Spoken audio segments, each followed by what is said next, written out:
স্বাগত ডিবিসি সংবাদে। আপনাদের সাথে আছি আমি ফারহাদ তাসনিম। এবার জানাবো খবরের বিস্তারিত। সাবেক প্রধান নির্বাচন কমিশনার কে এম নুরুল হুদার সঙ্গে হওয়া মব জাস্টিস কাম্য নয়। এ ঘটনায় আইনশৃঙ্খলা বাহিনীর কেউ জড়িত থাকলে তদন্ত করে ব্যবস্থা নেওয়া হবে বলে জানিয়েছেন স্বরাষ্ট্র উপদেষ্টা জাহাঙ্গীর আলম চৌধুরী। সকালে গাজীপুরের কালিয়াকৈরের মৌচাকে হর্টিকালচার সেন্টার পরিদর্শন শেষে গণমাধ্যমকে এসব কথা বলেন তিনি। মব সৃষ্টি করে আক্রমণকে অনাকাঙ্ক্ষিত ও দুঃখজনক বলেও মন্তব্য করেন উপদেষ্টা। বলেন, যদি প্রমাণ হয় আইনশৃঙ্খলা বাহিনীর কেউ প্রত্যক্ষ বা পরোক্ষভাবে জড়িত তবে তাদের বিরুদ্ধে ব্যবস্থা নেওয়া হবে। এ সময় তিনি আরও বলেন, আরেক সাবেক প্রধান নির্বাচন কমিশনার হাবিবুল আওয়াল গ্রেপ্তারের যে খবর প্রকাশিত হয়েছে তা সঠিক নয়, তাকে এখনো গ্রেপ্তার করা হয়নি। যেভাবে করা হয়েছে যে মব জাস্টিস, এটা হলো কোনো অবস্থায় গ্রহণযোগ্য না, এটা কোনো ব্যবস্থায় গ্রহণযোগ্য না। আর এটার সাথে ওনার যে ওই বিভিন্ন ওনার সাথে যে একটা খারাপ দেখছেন চিঠি পাঠায় দিছে, এরও কোনো অবস্থায় গ্রহণযোগ্য না। আপনারা বলবেন যদি কোনো কিছু থাকে, এই সব কোনো ঘটনা ঘটলে আইন শৃঙ্খলা বাহিনীর কাছে তারা হস্তান্তর করবে এবং আইন শৃঙ্খলা বাহিনী প্রপার অ্যাকশন নেবে। আর ওখানে আরেকটা দেখা গেছে যে আইন শৃঙ্খলা বাহিনীর সামনেও ওনার উপরে করা হচ্ছে। এটার জন্য আমরা একটা তদন্ত করে দেখব, এটার সাথে যদি কোনো আইন শৃঙ্খলা বাহিনী জড়িত থাকে তাদের বিরুদ্ধে আমরা আইনানুগ ব্যবস্থা। এদিকে সাবেক প্রধান নির্বাচন কমিশনার কে এম নুরুল হুদাকে গ্রেপ্তারের পর রাখা হয়েছে রাজধানীর ডিবি কার্যালয়ে। আজই আদালতে হাজির করা হতে পারে। রবিবার সন্ধ্যার দিকে নুরুল হুদাকে রাজধানীর উত্তরায় জনতা আটক করে পুলিশের হাতে তুলে দেয়। পুলিশ জানিয়েছে, কিছু লোক সাবেক সিইসির বাড়ির সামনে মব সৃষ্টি করে। শেরেবাংলা নগর থানায় বিএনপির মামলায় গ্রেপ্তার দেখানো হয় তাকে। তারপর তাকে নেওয়া হয় ডিবি কার্যালয়ে। এ ঘটনায় মব নিয়ে এক বিবৃতিতে আইন নিজের হাতে না তুলে নিতে আহ্বান জানায় অন্তর্বর্তী সরকার। মব সহিংসতায় জড়িতদের বিরুদ্ধে ব্যবস্থা নেওয়া হবে বলে জানানো হয় ওই বিবৃতিতে।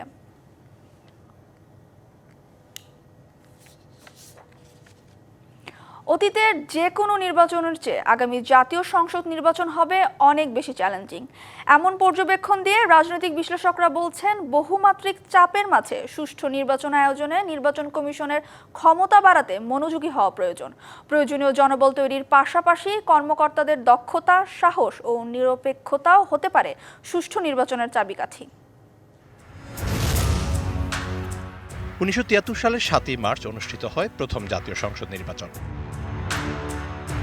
সেই থেকে আজ অবধি 12টি জাতীয় সংসদ নির্বাচন হয়েছে দেশে, তার মধ্যে 8টি দলীয় এবং সামরিক সরকারের অধীনে, যেখানে ছিল কারচুপি আর ভোট ডাকাতির অভিযোগ। তবে 1991 থেকে 2008 পর্যন্ত নির্দলীয় তত্ত্বাবধায়ক সরকারের অধীনে হওয়া 4টি নির্বাচন প্রশংসা কুড়োয় দেশে বিদেশে। আর প্রতীত আওয়ামী লীগ সরকারের অধীনে হওয়া বিগত 3টি নির্বাচনকে আমি ও ডামির নির্বাচন হিসেবে অভিহিত করে বিরোধী দলগুলো। এমন বাস্তবতায় সম্প্রতি লন্ডনে ডক্টর ইউনূস তারেক রহমানের বৈঠকে আগামী বছরের ফেব্রুয়ারিতে ত্রয়োদশ জাতীয় সংসদ নির্বাচন অনুষ্ঠানের বিষয়ে হয় ঐকমত্য। এদিকে চূড়ান্ত ভোটার তালিকা প্রকাশ, সংসদীয় আসন পুনর্বিন্যাস, নতুন দলের নিবন্ধন, নির্বাচনী সরঞ্জাম কেনাকাটা সহ প্রয়োজনীয় কাজও গুছিয়ে নিচ্ছে নির্বাচন কমিশন। তবে রাজনৈতিক বিশ্লেষকদের মতে সাদামাটা আয়োজনে নির্বাচন সুষ্ঠু হবে এমনটা ভাবার অবকাশ নেই। এবারের নির্বাচনে তরুণ ভোটাররা ভোট দেবে, এছাড়া প্রবাসীদেরও ভোট দেওয়ার কথাটা এসছে। কাজেই এই নির্বাচনটি অতীতের নির্বাচনের চাইতে অনেক বেশি জটিল এবং এই জটিল অবস্থাতে সক্ষমতার দিকটা খুব গুরুত্বপূর্ণ। সুষ্ঠু নির্বাচন আয়োজনের চ্যালেঞ্জ মোকাবিলায় নির্বাচন কমিশনের করণীয় সম্পর্কেও পরামর্শ দেন এই রাষ্ট্রবিজ্ঞান। ইলেকশন কমিশন, ইলেকশন প্রসেস আপনার ঢেলে সাজাতে হবে, কারণ ব্যুরোক্রেসি তো আপনার যারা রিটার্নিং অফিসার হবে তারা তো বেশিরভাগই আপনার হাসিনার অ্যাপয়েন্টি। শুধু ইলেকশন কমিশন ঠিক করলেই তার হয় না। আপনি যদি টাকা নিয়ে নমিনেশন দেন একটা মস্তানকে আপনার এলাকায়, তো সে তার মাসেল পাওয়ার ব্যবহার করবে না। সুতরাং পলিটিক্যাল পার্টিরও দায়িত্ব আছে যে তারা এমনভাবে নমিনেশন দেবে, নমিনেশনটা তৃণমূল থেকে উঠে আসতে হবে, তাহলে কিন্তু এই মাসেল পাওয়ার টাকার খেলা বন্ধ হবে। নির্বাচন কমিশনের সক্ষমতা বৃদ্ধির ক্ষেত্রে কোন বিষয়গুলো গুরুত্বপূর্ণ সেই ইঙ্গিত দেন তারা। সবচেয়ে বড় কথা হলো কি জানেন, ইলেকশন কমিশনের ক্ষমতা সবচেয়ে বেশি খর্ব করে হলো আপনার ব্যুরোক্রেসি আর পুলিশ। এই দুটাকে যদি ঠিক রাখা যায় তাহলে কিন্তু ইলেকশন কমিশনের পক্ষে অসুবিধা হবে বলে আমার মনে হয় না। সক্ষমতার তো শেষ কোনো মাত্রা নাই, এটা সীমারেখা আকাশ পর্যন্ত। আর যদি কোথাও ঘাটতি থাকে সেই ঘাটতিটা তারা পূরণ করার চেষ্টা করবে।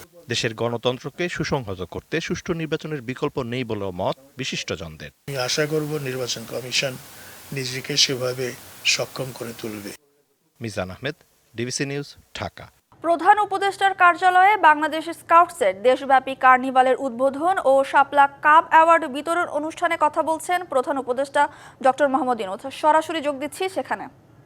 পূর্ব পাকিস্তানে স্কাউটিং শুরু হলো যখন আমাদের যাত্রা, সব কিছু গুছিয়ে ওঠা যায়নি সেই সময়, কিন্তু তখনই স্কাউট মাস্টার যিনি ক্লাস স্কুলে, এখনো নিশ্চয়ই আছে স্কাউট মাস্টার, তার যে আলাদা বৈশিষ্ট্য, তার প্রতি তার ছাত্রদের যে যোগাযোগ এবং তার যে নেতৃত্ব, এটা দেখার মতো। তখনকার সারা পূর্ব পাকিস্তানে কোন স্কুলের স্কাউট মাস্টার সবচেয়ে ভালো, এটা আমরা বসে আলাপ করতাম।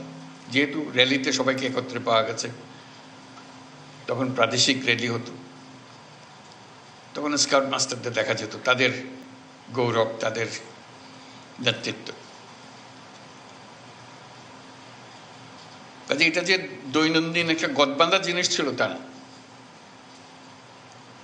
গতের থেকে বেরিয়ে যাওয়ার যে একটা আনন্দ, সে আনন্দকেই সবাইকে, সে আনন্দেই তাড়না দিত সবাইকে। সে কারণে এটাতে গভীরভাবে জড়িত হয়ে পড়েছিলাম। এক পর্যায়ে সারা প্রাদেশিক বয় স্কাউটিংয়ের কর্মসূচি আমাদের কয়েকজনের হাতে চলে এসেছিল। যেহেতু আর কেউ এটা নেতৃত্ব দিচ্ছিল না, আমরা মনে করলাম যে এই দায়িত্ব আমাদের কাছে আসবে। সেই থেকে চট্টগ্রামে পাকিস্তান জাম্বুরি হলো, বিশাল, এখনো জাম্বুরির মাঠ বলে একটা মাঠ আছে চট্টগ্রামে, মনে আছে কিনা? জাম্বুরির মাঠের অর্থটা ছিল এইটা খালি জায়গা ছিল, তখনও কলোনি হয়নি, ওখানে সারা পাকিস্তানের সমস্ত স্কাউটরা একত্র হয়েছিল। সেই জন্য জাতীয় রাজস্ব বোর্ড এনবিআর এর চেয়ারম্যানের পদত্যাগের দাবিতে আবারও কলম বিরতিতে কর্মকর্তারা। সকাল থেকে রাজধানীর আগারগাঁওয়ে রাজস্ব ভবনে আন্দোলনরত কর্মকর্তারা কাফনের কাপড় পরে অবস্থান কর্মসূচি পালন করছেন। ঢাকার সব দপ্তরের কর্মকর্তা কর্মচারীরা সকাল 9টা থেকে দুপুর 12টা পর্যন্ত এনবিআর এবং অন্যান্য দপ্তরের কর্মকর্তা কর্মচারীরা স্ব দপ্তরে সকাল 9টা থেকে দুপুর 12টা পর্যন্ত অবস্থান কর্মসূচি ও কলম বিরতি পালন করবেন। ইরানকে কখনোই পারমাণবিক অস্ত্র তৈরি করতে দেওয়া যাবে না। ফোন আলাপে এই বিষয়ে একমত হয়েছেন মার্কিন প্রেসিডেন্ট ডোনাল্ড ট্রাম্প ও যুক্তরাজ্যের প্রধানমন্ত্রী কিয়ার স্টারমার। আর ট্রুথ সোশ্যালে এক পোস্টে ইরানের নেতৃত্ব পরিবর্তনের হুমকি দিয়েছেন ট্রাম্প। এদিকে নিরাপত্তা পরিষদের ইরানে মার্কিন হামলার নিন্দা জানিয়ে অবিলম্বে যুদ্ধবিরতির প্রস্তাব গ্রহণের আহ্বান জানায় রাশিয়া, চীন ও পাকিস্তান। যুক্তরাষ্ট্রের হামলার পর প্রথমবার বিবৃতি দিয়ে ইরানের সর্বোচ্চ নেতা আয়াতুল্লাহ আলী খামেনি হুঁশিয়ারি দিয়েছেন, যুক্তরাষ্ট্র বড় ভুল করেছে, তাদের শাস্তি পেতেই হবে। যুদ্ধের আগুনে ঘি ঢেলে এবার কূটনৈতিক তৎপরতা চালাচ্ছেন মার্কিন প্রেসিডেন্ট ডোনাল্ড ট্রাম্প। ইরানে হামলার পর মধ্যপ্রাচ্যের বর্তমান পরিস্থিতি নিয়ে ট্রাম্পের সাথে ফোনে কথা বলেন ব্রিটিশ প্রধানমন্ত্রী কিয়ার স্টারমার। ইরানের পারমাণবিক কর্মসূচিকে আন্তর্জাতিক নিরাপত্তার জন্য অত্যন্ত ঝুঁকিপূর্ণ উল্লেখ করে তেহরানকে কখনোই পারমাণবিক অস্ত্র তৈরি করতে দেওয়া যাবে না বলে ঐক্যমত্য করেন দুই নেতা। গতকাল ইরানে হামলা নিয়ে পেন্টাগনের ব্রিফিংয়ে মার্কিন পররাষ্ট্রমন্ত্রী ইরানে শাসক গোষ্ঠীর পরিবর্তনের সম্ভাবনা উড়িয়ে দিলেও কয়েক ঘণ্টা পর ট্রুথ সোশ্যালে এক পোস্টে ইরানের নেতৃত্ব পরিবর্তনের হুমকি দেন ডোনাল্ড ট্রাম্প। এদিকে যুক্তরাষ্ট্রের হামলার পর তড়িঘড়ি করে জাতিসংঘের নিরাপত্তা পরিষদের জরুরি বৈঠক ডাকে ইরান। বৈঠকে মার্কিন হামলার নিন্দা জানায় রাশিয়া ও চীন। যুক্তরাষ্ট্র আবারও বিশ্ববাসীকে রূপকথার গল্প শোনাচ্ছে বলে মন্তব্য করেন জাতিসংঘে রাশিয়ার দূত। বলেন, যুক্তরাষ্ট্র ইতিহাস থেকে কিছুই শেখেনি।